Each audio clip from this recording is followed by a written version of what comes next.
Welcome to episode 11 of the New Breed podcast. Live, well, you're getting a recording of it, but in Mom's basement. I am one of your co-hosts. I'm old school Browns fan. I am Mike Mitchell, and my co-host, who is also my son. I am Grady Mitchell, the New Breed of Browns fan, and Mom's basement is looking nice down here. I think one day we're going to have to do something where we actually show people what Mom's basement looks like. All of our YouTube fans, we're going to have to show them what Mom's basement looked like. Like, hey, look at this. This is what we have to work with. All that we have to work with. The greatness that is our podcast has, as we have yet to really take off, but I hope we will soon. What's new with you, Grady? What's going on? Nothing. Literally nothing. Literally nothing. Like school, like soccer training, nothing. Getting ready for spring season, you don't, No, just I'm fine. Okay. Fair enough. What have you been doing? Oh, just Work. School, work. School? Yeah, I'm still in school. Yeah. I just went into class yesterday, so yeah. Ooh, I know, right? Continuing education never ends. I wish they had a Browns school, where you could just go and spend all day learning about Brown stuff and football and history. You could just create a whole school of Browns, right? Josh Cribbs could be your Browns PE teacher. That'd be fun. I think that'd be a good idea. I love it. History. Now we got to get people to pay us to do that. Cleveland Browns, if you steal that idea, I'm coming after you. Yeah. Just so you know. No, not actually, though. We love you.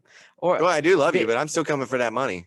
No, because if we go out, no. We don't want their money. We want them to pay our players. Please. So that'll be part of the lawsuit. Hey, I'm going to sue you, and you need to pay our players. That's what I want in restitution. Yeah.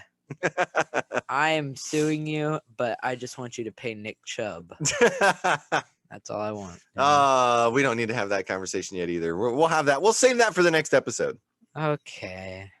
We need to have the Nick Chubb conversation, because I know everybody loves Nick Chubb, but in my personal opinion, draft another one, move on. Don't pay running backs. They're not worth the value. Anyway, we'll have that discussion later. Do you want to get started with our headlines for the week? It's kind of been a busy week, and it's going to get busier. You ready? Yeah, as the NFL season almost starts. Sure. Let's go to recent headlines.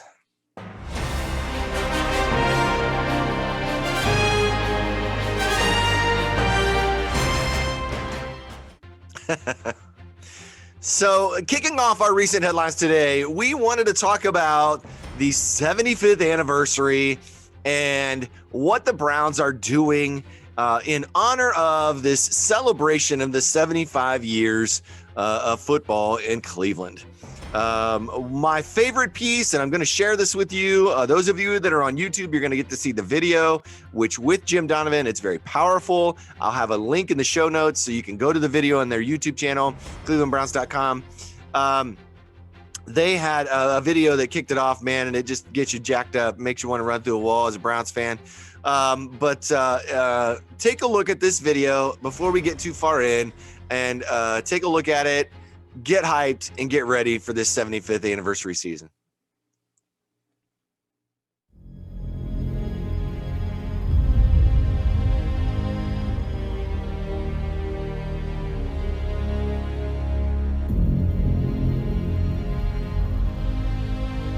It's often said, football was born in Ohio. But the soul of it lives in Cleveland. The land of hopes, dreams, and true believers. Rosa will attempt a field goal. It'll be 15 yards. He puts the ball in somebody else. And the Cleveland Browns are world champions. For 75 years, this team has reached milestones and made history, representing legends innovators, game changers, heroes, and champions. The grit that this team is made of is the backbone of our city. Here's to the passion, spirit, and determination that started 75 years ago, and the commitment to carry out a proud legacy for generations to come. Together, we honor those that have written the chapters of our story. And to the generations that are going to write the next ones. And the Browns have won it, and they're going to the playoffs. Unbelievable!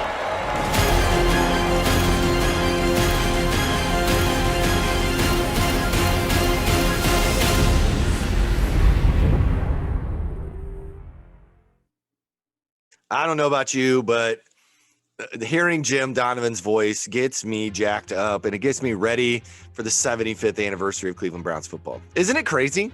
Like, I think you could add our ages together, and that's still not 75 years. That's math. Yeah.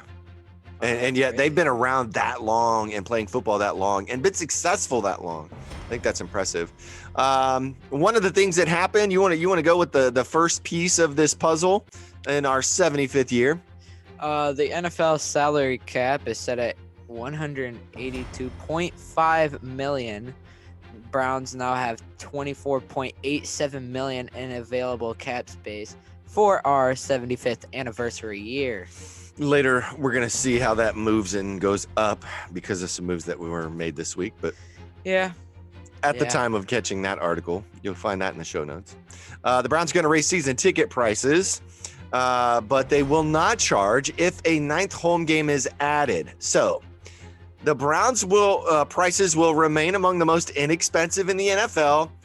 I still, being that we're about 3 hours away from Cleveland, I still would not pay for season tickets. I'm sorry. I love you guys, but I can't afford it. The cheapest season tickets are $50 a game. More than 40% of the stadium's non-club and non-premium seats are still available for $80 per game or less. What they're saying in the ninth game, they're talking about a 17th game. There's still discussion about adding that 17th game. If they do, it would give the Browns a ninth home game this coming season. So they're not going to charge if there is a ninth home game is what that means. So Jeff Risden, BrownsWire.usatoday.com had a good explanation of all that. If you want to check that out, it's in the show notes. Yeah. Next up, we have was Cleveland Browns 75th anniversary throwback jersey leaked? Yeah. Or maybe even possibly released? As Jeff Lloyd says from Locked On Browns podcast, maybe that was the FUBU version of the jersey. You have no idea what I'm talking about when I say the FUBU version, do you? You don't. Yeah, you aren't old enough to remember FUBU, but they looked like they had jerseys that looked exactly like that, and that's why I said I think the picture that got leaked, I think is just what you would call the mass marketing version of the jersey. It's not likely the game look jersey. It is probably, like Jeff Lloyd said, it is probably the FUBU version of the jersey, right? It's the marketing version. It looked a lot like the 49ers throwbacks. If you remember the 49ers with the shaded white number, black shade around it, the black shaded parts of it, it looked a lot like that, but with brown and orange on a white. If you go back and look, the Browns jerseys in the 40s, those late 40s, 1946 when we started, they were white jerseys, white pants, white helmets, and these brown numbers with an orange, or was it? I think it was brown with orange outline, like shade, but the shade was not thick like it is in the leaked version of that jersey. It's a little tighter, but yeah. Did you see them? I saw a little bit of them. I saw two, I think. Both were Nick Chubb. From what I saw, it's basically what you just described. I don't know if that was the actual leak or anything, but I thought they looked pretty cool. I think it'll be a neat thing. I'm gonna love to see it if it's an all white helmet too to go with it. I think that would be crazy. Oh, why? Just an all white helmet. No marks, no stripes, no nothing. Just all white. Maybe gray face mask, but One bar. I hate gray face masks. But that's another story for another day. You and your jerseys. Me and my stuff. So yeah, the Browns 75th anniversary is here. It's upon us. I still think they've been unleashing all this new gear, this 75th anniversary gear, which a lot of it through fanatics.com is incredible. I said, hey, why not make all your 75th anniversary gear 75% off? Get a lot of people to buy it, and then they start wearing it, and other people want to buy it. So, but you know, I'm a marketing guy, so I like to throw things out there. Yeah. You want to take the next article? Reading into Andrew Barry's comments on 4 Browns players by Pete Smith at SI.com. Pete Smith. Good article by Pete. I loved his breakdown. This goes back to the press conference last week by Andrew Barry, what he said about players without saying it. Obviously, especially players that aren't under contract, you can't really talk about them. You can't talk about players from other teams. There's all kinds of tampering issues and things like that are going on. But Andrew Barry does a really good job of not committing and not saying things that aren't necessarily needed to be said. But Pete did a really good job. In a nutshell, they're probably going to pick up Mayfield's 5th-year option. But in waiting on that extension, it kind of seems like a valid theory. Make sure Baker's the right guy. Make sure he still plays as well this year as he did in that last year. Were he to get hurt or simply forget how to play, that would kind of stink. And then you would have been on the hook if you go ahead and extend him now. If you aren't going to be in a position, if he's good, you aren't going to be in a position to draft a high quarterback. You're not going to get one of those top quarterbacks. You're then going to have to probably sign or trade for a free agent the same way the Rams did acquiring Matthew Stafford. Mm-hmm. Sounds like as though the Browns are basically they'll let Higgins' agent and him shop for their best deal and see if the Browns want to match. I think if the market is there, I think he could be back. But I think more likely, and I think this is what Pete says in his article, more likely Higgins will get a better offer elsewhere. That would give him a bigger role in the offense, which he deserves. And I think that he'll probably end up taking it, unfortunately. What's your take on that one? You know, Higgins, he showed up this year, after Odell got hurt, We picked him up like really late last year, right? And right? Who? Higgins. We drafted Higgins, I thought, like 3 years ago. What? Yeah, but I think he signed back with us, basically what he's doing right now. I'd have to remember. I'd have to go back and look. Yeah, but I'd say if you don't, everybody's saying that we're going to draft a receiver. We obviously drafted DPJ last year, which I'd like to see him show up more. Probably will. But he didn't. Because he's cheap. Probably will. And he's on his rookie deal, so Mm-hmm. I don't know. He'll probably, I agree with Pete here. I think he'll go to someplace else that will use him a lot more, and he'll like that. The Browns like David Njoku. That was the other player he mentioned. One of the first moves Barry made when he took the job was to pick up Njoku's 5th-year option. He may not love his role in this 3 tight end setup. He may want more playing time, more be seen more. But the Browns see it as a massive advantage. And short of a trade offer that they can't pass up, I think he's going to stay. I think he'll be here. He's under that 5-year or that 5th-year option already. I don't think they'll move on from him unless it's a really good deal.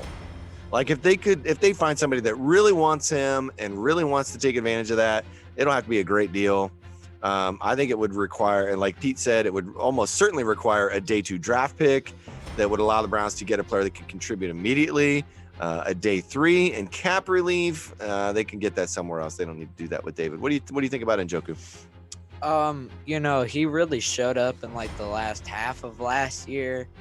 Like Harrison Bryant kind of faded away and he kind of just like pushed forward.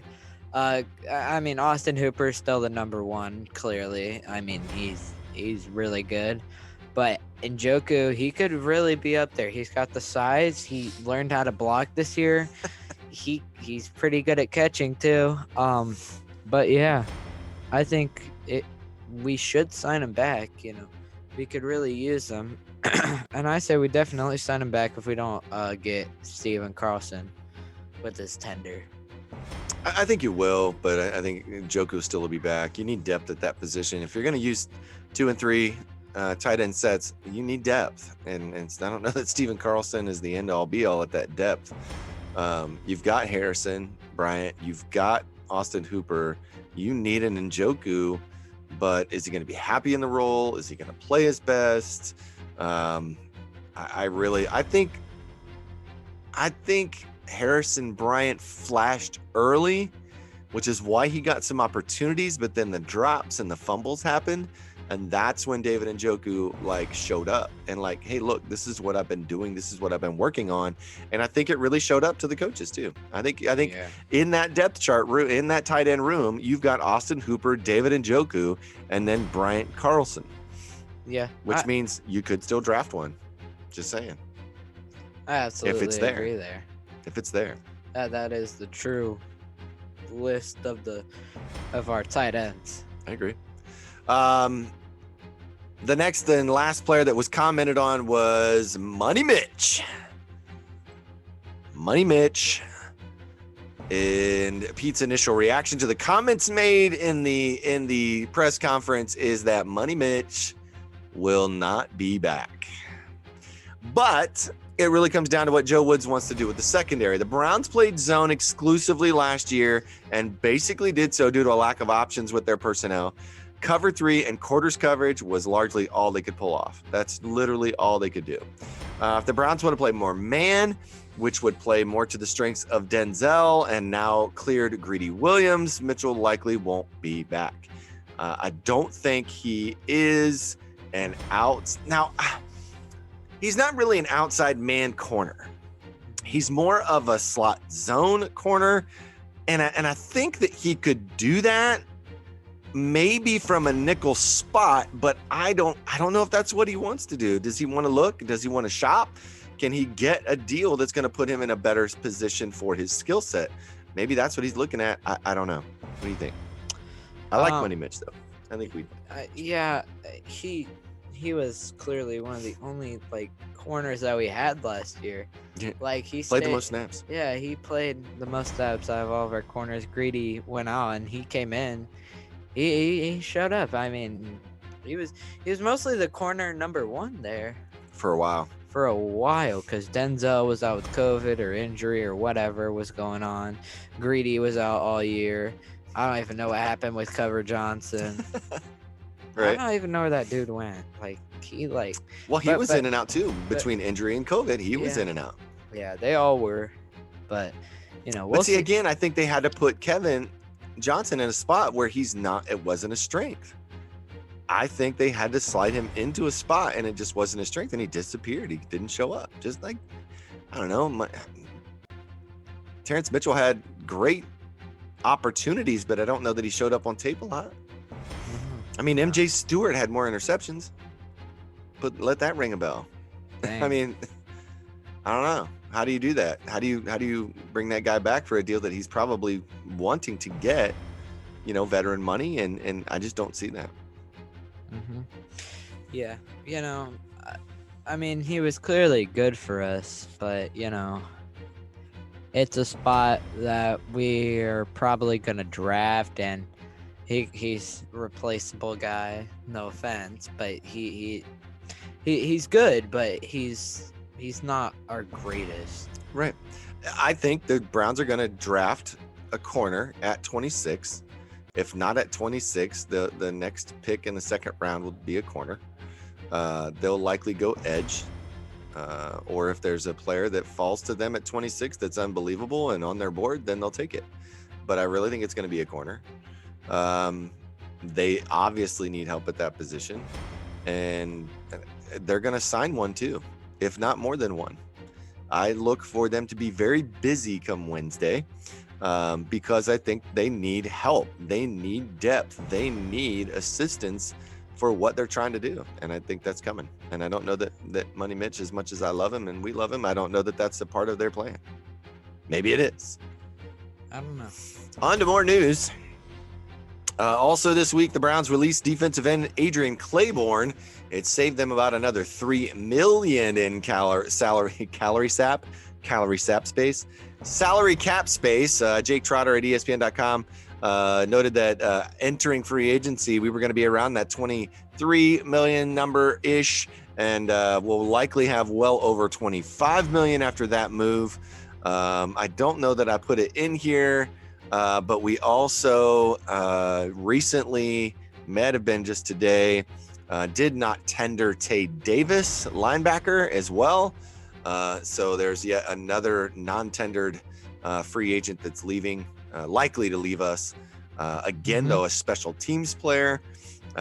We had Tavier Thomas last week, did not get tendered. We now have Tay Davis not getting tendered. No, Stephen Carlson's gonna be back. Stephen Carlson and Porter Gustin got their tender. If they sign it, that's to be seen. But I think that what they're saying is, wow, I mean, these guys might have been a key part of your special teams, but they're not coming back. Sorry. We got to get better on special teams. We were one of the worst teams in special teams last year, and it showed.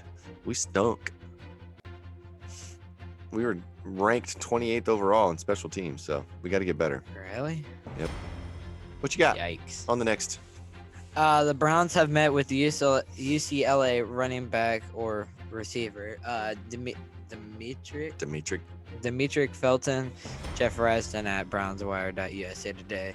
The 5'9", 190-pound Felton did a little of everything for the Bruins in his college career. He racked up 132 carries, 22 receptions, and 8 kickoff returns in 6 games in 2020 after notching 86 carries and 55 receptions in 2019. Felton can line up as a running back, a slot receiver, or even split wide.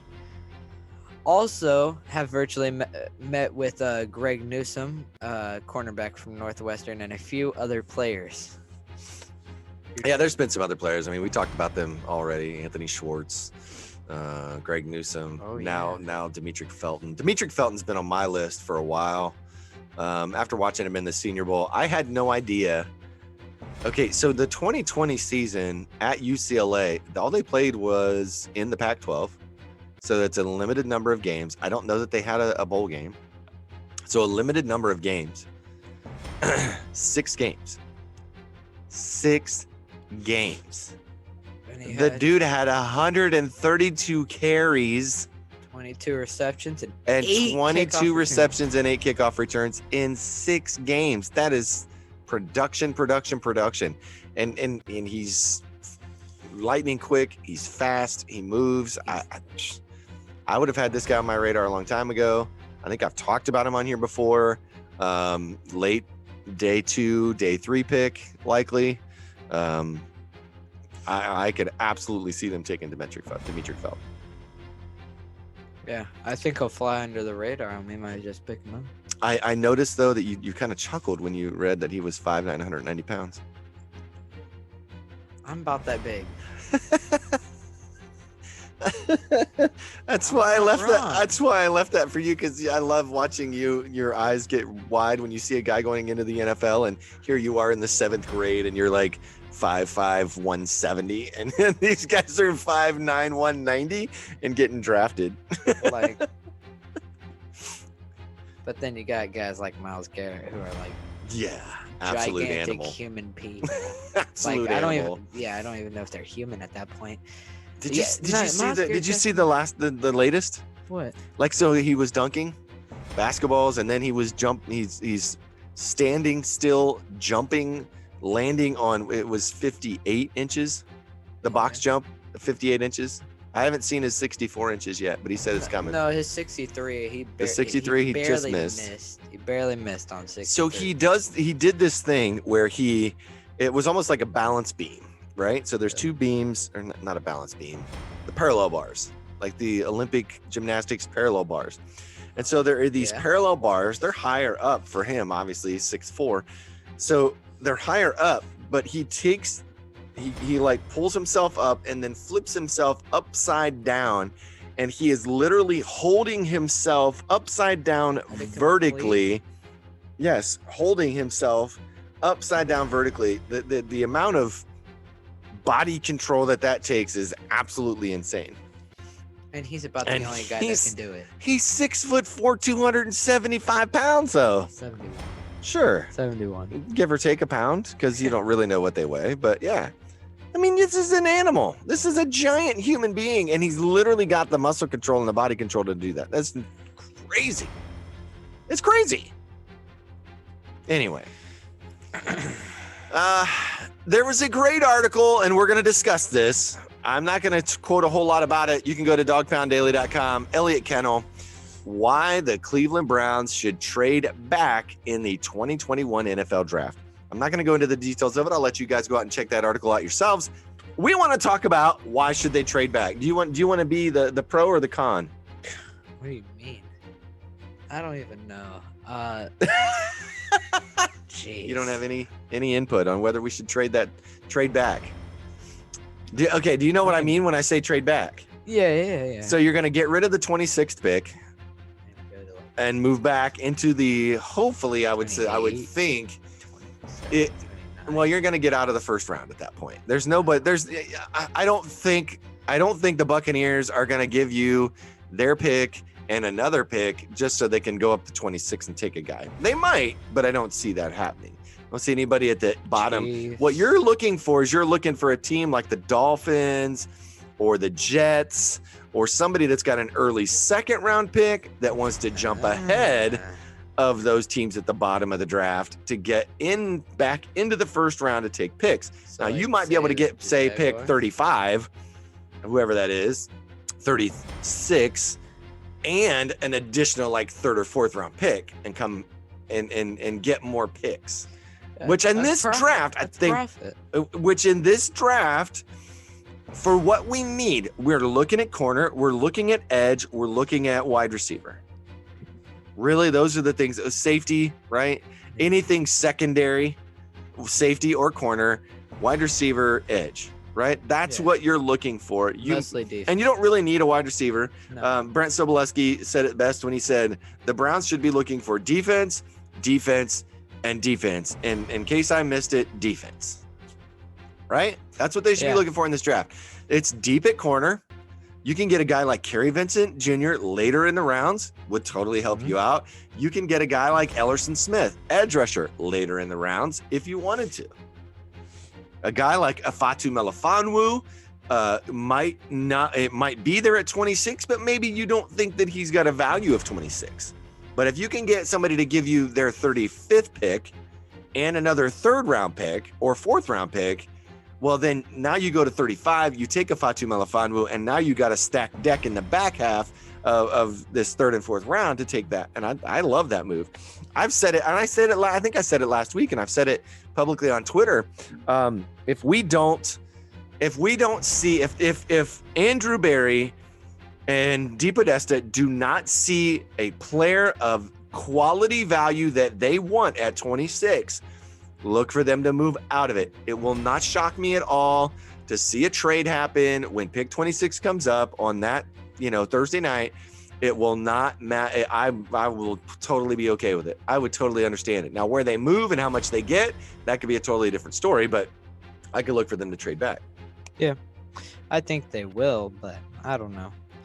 Say if there's a great corner edge rusher, Kwity Paye, up there. If Kwity Paye's on the board, I ain't trading back at all. I'm like, yes, please sign that guy. We could get Kwity Paye. If he would fall, I don't think he's going to make it out of the top 10, but that's just me. Once he has his pro day, he might be top 5. The dude is Myles Garrett, freakishly athletic, 6'4", 271. We've already commented on how physically they're similar, right? He's built a little different. He's more built like a tank. Miles is longer, leaner, right? But still with that athletic twitch, the bend, he's super athletic. Super. I can't. Once he has his pro day, you guys, they're gonna be like, what? How have we not seen this guy? He'll be top 5 pick. Yeah, Just saying. I agree. Do you want to cover what else happened? Let us know what you think, by the way. Should the Browns trade back? Let us know. Comment. Find us on Twitter. Find us on Instagram. Let us know. Love getting DMs from you guys. We haven't gotten really hardly any yet. So comment, share, let us know. What other news has happened this week, Grady? Dak Prescott signed a new deal with the Cowboys. Yeah. Dak Prescott got his deal. Who else? Cam Newton signed with the Patriots for like $14 million, a 1-year deal. Yeah. Tom Brady signs a 1-year deal with the Bucks for like $42 million. Aaron Jones re-signs with the Packers. The big one, Drew Brees retires. Drew Brees retired after 20 years. That's a long time. Taysom Hill gets a new deal and all voidable years. I thought that was weird because they're down bad in cap space. Oh, they're super negative. They're super Really super negative in cap space. Really, really negative. I mean, enough that they forced Drew Brees to retire. And then basically said, "Oh, hey, Taysom Hill, we'll sign you to a new deal, but guess what? All the years are voidable." And when I saw that, I was like, "Wait a minute. So does that mean like none of his money counts on the cap, or does some of it, but just not that much of it?" I think you're going to see a lot more. Maybe not this Taysom Hill all voidable years deal, but you're going to see a lot more people taking advantage of the voidable years in the contracts. That way, they're not cap hits. Yeah. But another one that's not on here, Eric Fisher and Mitchell Schwartz were released. yeah, I forgot that happened last week after we recorded. Eric Fisher and Mitchell Schwartz released from the Chiefs. And like what more cap hits. Like what I heard, they didn't play the Super Bowl with them, so in the AFC Championship. So why should they need them? And I mean, paying Patrick, paying all those players, you're gonna have to get rid of somebody. You got to make a sacrifice somewhere, and their offensive line is not a big need. But I mean, It's gonna have to go from it somewhere. was. But like I said, I don't think they go to the Super Bowl next year. I don't think they do either. I I think they get beat by the Cleveland Browns in the divisional round. Cleveland Browns then host the Buffalo Bills in the AFC Championship this will game be the number one seed. and we will after that. I think the Chiefs are still going to end up winning the most games and be in the driver's seat, but we're going to go to Kansas City and beat them this time, and then host Buffalo in the championship game. Yeah, I Just my agree. take. And then we go to the Super Bowl and play whatever. We play Tom Brady and bring his dreams crashing down around him. Yeah. He gets injured in the second quarter after a Myles Garrett. Pain. After a Myles Garrett insert whatever edge rusher we have opposite of Myles hits Garrett him. He sandwich, just and hits he him. goes out of the Super Porter Bowl Gustin. never to play They again. just Porter like a Gustin. sandwich. A Porter Gustin sack takes out Tom Brady, and Baker Mayfield is your Super Bowl MVP. Yeah, I agree. I absolutely agree. Go ahead. The Texans and Dolphins make a little linebacker trade, and they trade one for another. Which Looks like a linebacker and then an edge or something. yeah, Outside linebackers.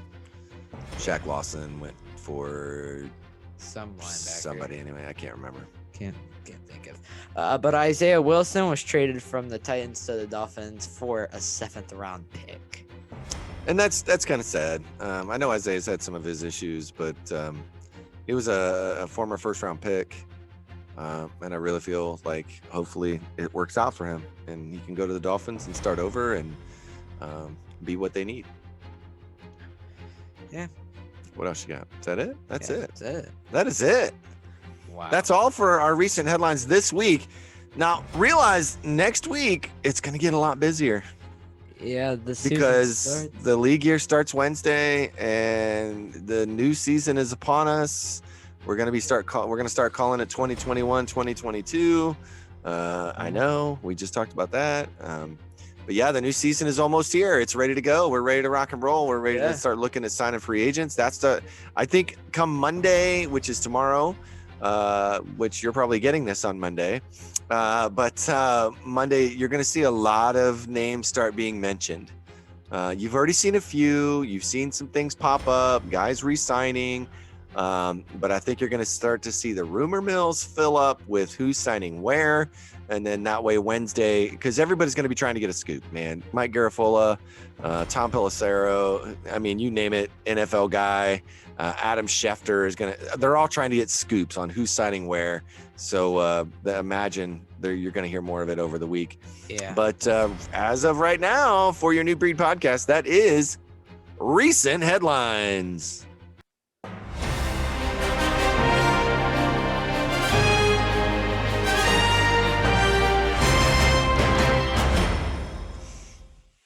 And so after recent headlines, we don't really have a lot this episode. I think next episode we want to work on, what did you say? What do you want to work on for the next episode?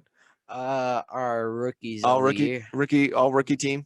So all the rookies from 2020, make a team out of all rookies and see what we can come up with. I think that'd be a lot of fun. This is our official end of the 2021 season. Yeah, basically we're pretty much at the end of our 2020 2021 for season. the end of you guys. But that'll come Thursday, right? Yeah. So we got more to way come. too close. I mean, it's March 14th. You'll be seeing this on the 15th, but 2021's moving by. I know, right? We're like 3 months in, almost through the third month of 2021. Bet you once football starts, it'll slow down. I don't know, man. It seems to go pretty fast. I think the summer's going to be the part that might drag a little, but we got a lot to talk about. There'll be what draft picks do we have? Who's showing up? What about these new guys, et cetera, et cetera. We'll have a lot to talk about. But are you ready for our favorite segment? He says, as he's trying to yawn. Our favorite segment is Tweets of the Week. And I have to say, last week, the UFO Baker Mayfield, Tom Brady, Colin Cowherd thing that went off the rails. I don't think I'm ever going to have that back because I was so let down. I paid attention to tweets this week, and I was so let down. The only thing, and it didn't really make our list, but at Real Corey Kennan, I am glad that the at New Breed Podcast Twitter account could help you get your 150 retweets for the Columbus Brewing Company's package, whatever you got. I hope you tweet about it, and I hope you do it because I wanted to retweet you to make sure that you got it, and it was good to see somebody win something, at least somebody that I follow and pay attention to. That was pretty cool. You want to start right at the top? At JWills73, or rather known as Jedrick. He said 10 retweets to dye my hair red. This clearly didn't take long. He got 203 retweets and he dyed his hair red. So I think I saw the tweet, and by the time I saw the tweet, it had more than 10 retweets already. Like, I think he really wanted to dye his hair red. That's why he said 10. And he said 10 retweets. I don't know how many followers he's got. I don't pay attention to that stuff. He's a professional NFL player. He's going to get 10 retweets pretty quick. Get 10 retweets. Okay. He'll probably have 1,000 by the end of the week. Now, the thing is, he didn't like dye it like red. So it's not like bright red. It's a very nice looking red, a very red hair looking red. Like, I know you might be thinking like, Arizona Cardinals red or, something like that, but it's actually a very subtle, very nice looking red. It actually looks really good. I thought it looked really well. Like 49ers red or something like that. Not even that. Maybe WTF red. I mean, sorry, Washington Football Team, WFT red. WTF. I always do that. The next tweet came from at JustinM_NFL. Evan McPherson may be the best kicker in this draft. led the SEC.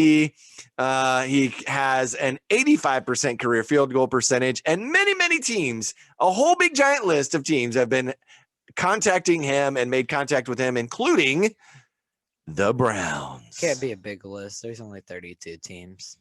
Not the biggest list ever. It was pretty large, like the largest list of teams that I've seen 28. connected to a target in the draft at this 25? point. 27. The thing maybe 10 or 15. It's on the picture. You'll see it.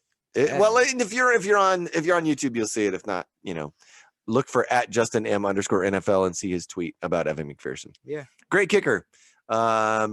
And honestly, right now, I don't think we technically have one because it isn't Cody Parkey.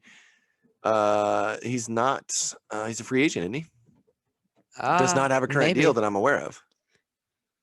He We'll have to go back and verify that. But yes, I think we don't have a kicker. And like I told him before recording, I wouldn't be surprised if we drafted a kicker. I mean, I could see it. Let's not pull a John Gruden and draft him in the second round, though. That would be bad. Second round. That's terrible. You've got that guy in your fantasy league, right? Who always drafts a kicker like 3 rounds ahead of everybody else. Yeah, you remember whoever that was. I don't even remember who it was, but Evan. It was Schmitty. So it was Schmitty that decided he needed to take a kicker in the second round. His dad told him, "Oh yeah, you need to take a kicker in the first round." He took this seriously, and he drafted Justin Hopkins from the Washington football team. That's correct. Dude, anyway, I hope we don't do that with Evan McPherson. Like, I do not see Evan McPherson as the number 26 pick in the draft, but we could take him late in the rounds, 5th or 6th round flyer on a kicker. All right. Are you ready for the next one? Yeah. So at Browns mock draft, funny, killing time, because I don't do enough of these every day. #Browns. Mock draft. So he has obviously a mock draft. Obviously, his @is Browns mock draft. He's awesome too. So he has Trevon Moehrig, safety from TCU, Afatu Melifonwu. I said it right. Quarterback from Syracuse. Peyton Turner, edge from Houston. Tylan Wallace, wide receiver from Oklahoma State. Aleem McNeil, interior defensive line from North Carolina State. Nice one, Tech. Dimitri Felton, who we talked about, wide receiver from UCLA. And Kerry Vincent Jr., corner from LSU. And Malcolm Kuntz. Mm-hmm. Kuntz, edge from Buffalo. I kind of like Malcolm Kuntz late. That was a neat pick there late. Why not take a chance? Yeah. He's got some neat skills. Don't know that he's a top pick, but I commented back. I was like, hey, this is a great draft. I would take this in a heartbeat. Absolute heartbeat. You give me all those guys. This is all good. You give me all these guys, we're getting better. We are getting better. It's beautiful. Don't sign money, Mitch Bag. Get a Afatu Melifonwu. Kerry Vincent Jr. My boy. Add to that corner depth. Like I told Moehrig. Play 3 safeties now. Like I told you today, I said Afatu Melifonwu. I need to learn his name, but I'm saying it perfectly every time. But I think once the season comes, I'm gonna be like, if I did come on, corner. That guy. I could honestly see Melifonwu getting taken at 26. Really? Absolutely. I think he's that skilled. And if it's corner heavy at the beginning, but he's there, they might have to take him there because he won't last into the second round very long. So they might have to take him there. So what if we trade up and take him there and then take Trevon? Well, you won't have to trade up to get him. He'll be there at 26, but I'm saying he may not be there at 52 or whatever your next pick is. Trade back. That's what I love the idea of trading back. I don't think Moehrig will be there if you trade back, but Afatu Melifonwu should be there at like 35, 36. I meant trade up as in numbers wise, like you're going up. Like but we're not 20, going up. I know. Higher number. But a later pick. But later, yeah. There you go. I follow know what now. I mean. I follow you now. Now I follow you. I'm not some Sports Illustrated guy, okay? I'm not Pete That's true. Smith. I'm not anybody fancy. Okay. One of my favorites was at TLA Artwork. Tanner Antil had some very nice artwork of Hassan Reddick in a Browns uniform. I don't know that anybody had done that yet. We saw a lot of those JJ Watts, but I haven't seen anybody else. So Hassan Reddick in a Browns uniform was pretty cool. It's pretty neat. I personally, we talked about this today. I agree with at Brett Soboleski that they should go with Romeo Okwara from the Detroit Lions as that free agent signing at edge. He played, and if you got to listen to the reasoning. He's not going to cost you as much money as Hassan Reddick. He's not going to cost you as much money as Trey Hendrickson. He played primarily on the left end. Miles can play either, but loves and is more productive on the right. You would then have two guys that are comfortable playing in that position. You can't double one unless you double the other. It's always going to create a mismatch. Now you can solidify maybe more of that interior, get Billings in, pull a draft pick maybe into the middle, work on Sheldon Richardson's contract, and now this makes a lot more sense. I think it was cool to see Hassan Reddick, but I'd rather see Okwara, in my personal opinion. Yeah, but if you draft trade for a guy like that, like I hadn't heard of him until today. But if you get him and he's like shows up really good, then he could be a top 10 edge rusher and nobody would have seen it coming. Yeah, because now he gets to be on the opposite side of Myles Garrett, who's getting all the double teams. Yeah, exactly. So he's getting more production rate, and then you got those two in the middle. Billings in. Can only block so many guys. Maybe get some safety blitzes in there at some point. You want the next one? Yeah, at NFL on CBS, one of the most explosive players in NFL history at Josh Cribbs 16 was unbelievable for the at Cleveland Browns. I never got to see this personally. I wish I did, but It only takes, hey, you're on YouTube enough. It only takes a search of Josh Cribbs, and you will find some of the most incredible kick and punt returns in history. That's all? Oh, yeah. Like you've ever seen. So the one that they attached to this tweet was the one in Pittsburgh. Oh, Pittsburgh. The ball, he kind of lets it go over his head. It's a kickoff, and he kind of lets it go over his head, expecting it to go into the end zone, and it doesn't. And it stops, and it rolls around like right on the goal line. He reaches down and picks it up and realizes, there's guys already on me. He's literally sidestepping guys that are flying by him, takes off, shoots down the sideline, and then basically runs with this set of blockers all the way down the field for a 100-yard touchdown. It's incredible. Absolutely insane. Beautiful. I would say in my lifetime, physically being able to see the most explosive Browns players would have to be Josh Cribbs and Eric Metcalf. I think those two were I mean, you when Eric Metcalf got the ball, and I don't even care if it was on offense, he was in a running back or whether he was swung out, whether he was catching punts, whether he was returning kicks, he touched the ball and you literally held your breath every time. Like, oh my gosh, what's he going to do? Now, a lot of times it didn't go anywhere, but a lot of times it did. A lot of times he made people look stupid, and it was awesome and it was fun. I would love to see us get another athlete like this somewhere. Demetric Felton, maybe somebody like that, right? That can just be that athlete, be that explosive person for us on the field. Yeah. You want the last one? You want me to take the last? I think you kind of took that one. Yeah, I did take that the one. NFL on Fox at NFL on Fox. Who was the last person to get moved from their team? Matthew Stafford. So Matthew Stafford got traded for Jared Goff. Mm-hmm. But there was somebody else I thought that got traded or released. Maybe not. But Myles Garrett is the longest tenured #1 overall pick that is still with the team that drafted him. 4 years. I think that's an incredible statistic. I think that's crazy to go all the way back for how many years and realize that Myles Garrett is the only one. It goes back to like the list goes back to like 2007, I think.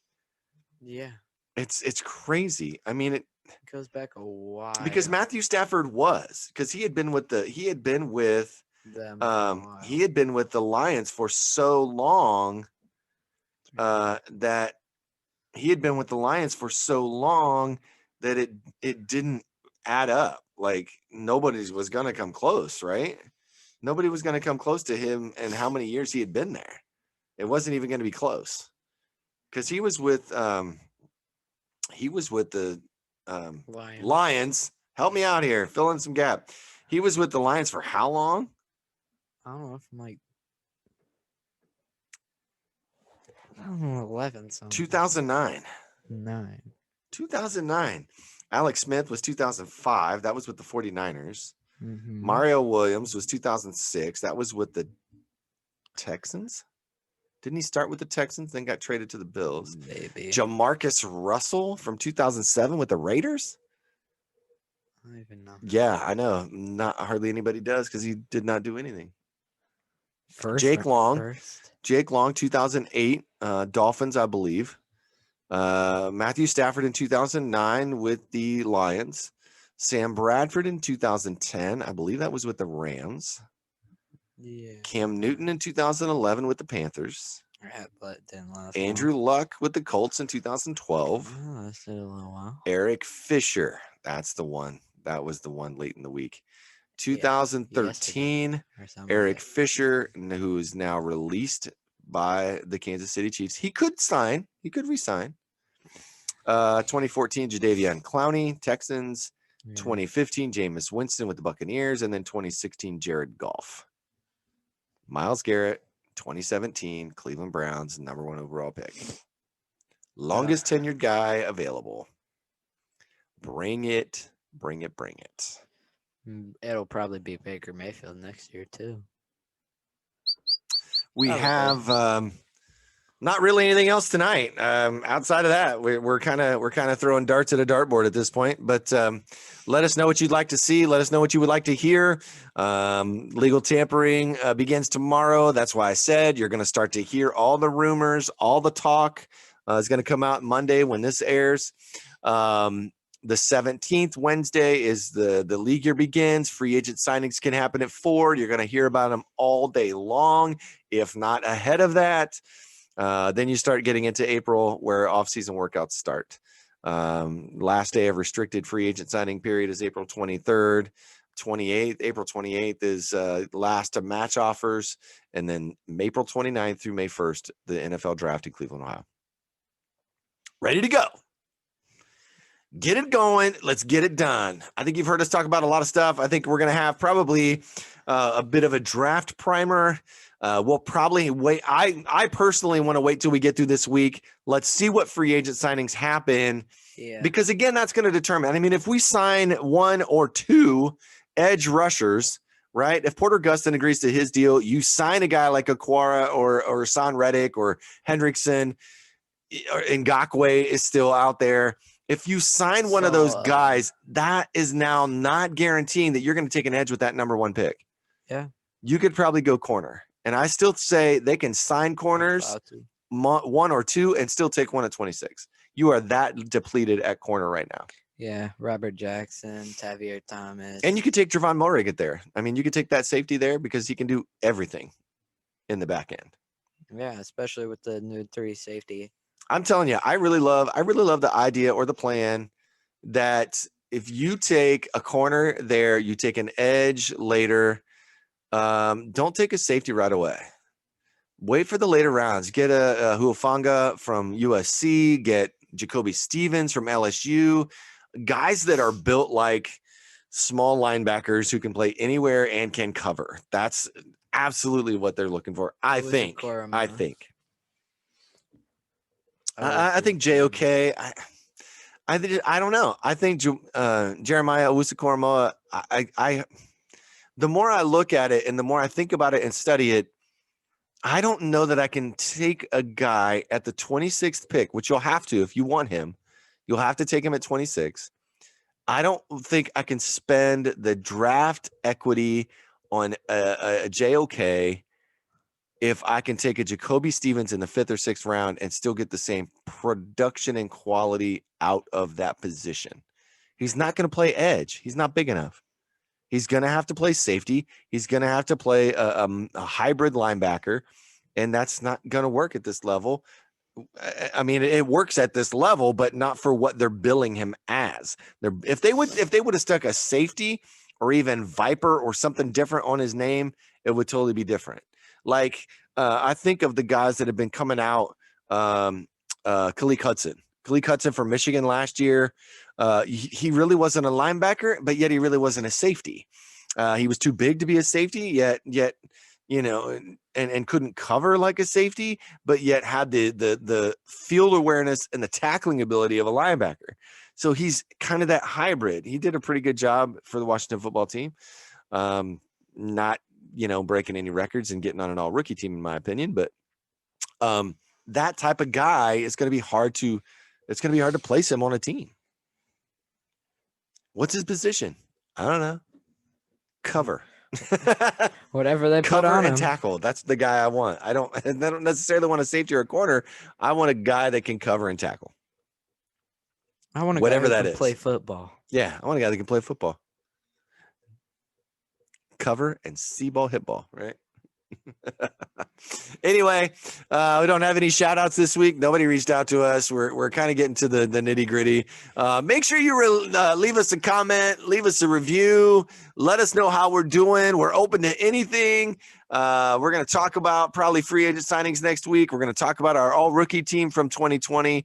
We're going to have possibly then the following episode as we get into the new season. We'll kick off with a draft, a mock draft, who we like, why we like it. Get out there and listen to at Locked On Browns podcast. I love listening to Jeff Lloyd. He brings on Pete Smith. He brings on all kinds of guests who are really a lot smarter than me. And so I listen to them and they help me with my opinions. I think between Pete Smith and Brent Sobolewski, those are probably the two that I line up with the most and have gotten the most out of. I love those guys. Real Corey Kinnan, love him. Great work in draft analysis and player analysis. But yeah, let us know what you think. Yeah. Do you have a parting message for our fans? Well,